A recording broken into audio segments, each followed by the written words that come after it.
All right. Hey, everyone. Welcome back for another deep dive. Yeah, glad to be back. Today, we're going to be looking at love and relationships.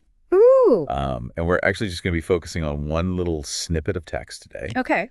It's a quote, and it's about the difference between falling in love and staying in love. And I thought this would be interesting to kind of unpack with you. Yeah, So absolutely. here's the quote. It says, "People fall in love by smiling at each other, but people stay in love by laughing with each other." Ooh, that's a good one. So what do you think about that when you first hear that? What jumps out at you?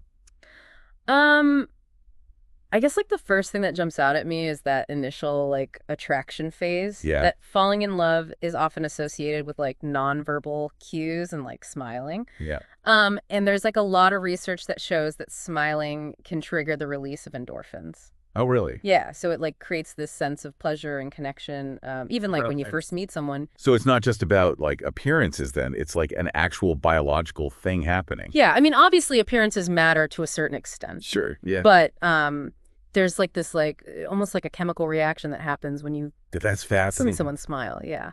So then the quote goes on to say that it's laughing with each other that makes people stay in love. Right. So what do you think is the significance of that shift from smiling to laughing? Well, I think laughter, it kind of suggests a deeper level of intimacy That and was a so shared good. experience, right? When you laugh with someone, you're not just like enjoying their presence. Yeah. You're connecting on like a mental and emotional level. Uh-huh. You're sharing a moment of joy and understanding. Yeah.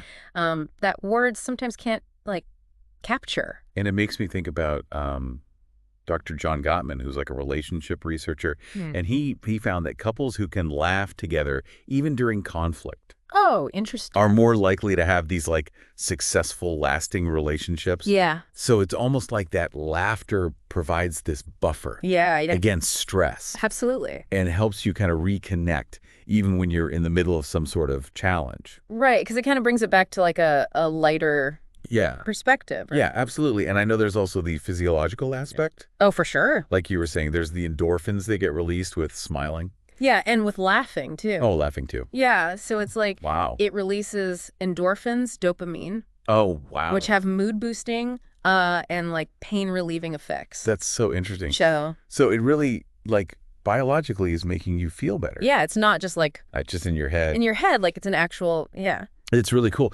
But I do wonder about other things that are important for lasting love. Sure.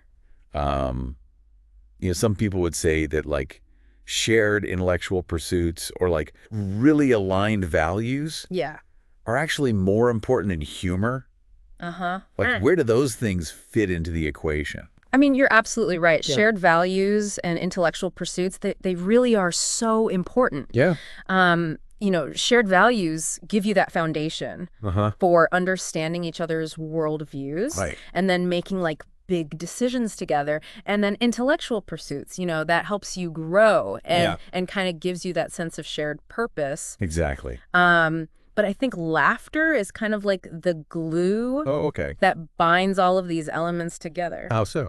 Well, like imagine a couple Yeah. and they're navigating a really challenging situation, like maybe a job loss or Huh. something like that. Their shared values might help them make decisions about finances, right? And their intellectual pursuits could help them like distract themselves from stress. True. But it's that ability to laugh together, Yeah. to find humor amidst the adversity, that's going to prevent resentment from building Yeah. and maintain that sense of connection. So it's not about replacing those other important things. Right. It's just that laughter has this unique role. Yeah. And it's not just, about laughing at external situations. Right. It's also about being able to like laugh at yourselves. Yeah. Not taking yourselves too seriously. Totally. And finding the joy in the everyday moments together. Yeah. That kind of playfulness can create this lightness Uh-huh. and connection even when life is like throwing curveballs. It sounds like what we're getting at is, initial attraction might be sparked by a smile, Yeah. but it's that shared sense of humor and the ability to laugh together that really builds the foundation I think so, yeah. for lasting love. I agree. So to our listeners out there, here's something to think about.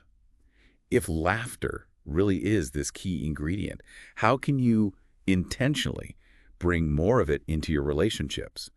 What activities or rituals can you create with your partner or the people that you love to foster these moments of joy? And what does that look like in your relationship? Really interesting stuff to think about as you navigate the beautiful complexities of love. Thanks for joining us for another deep dive. See you. We'll see you next time.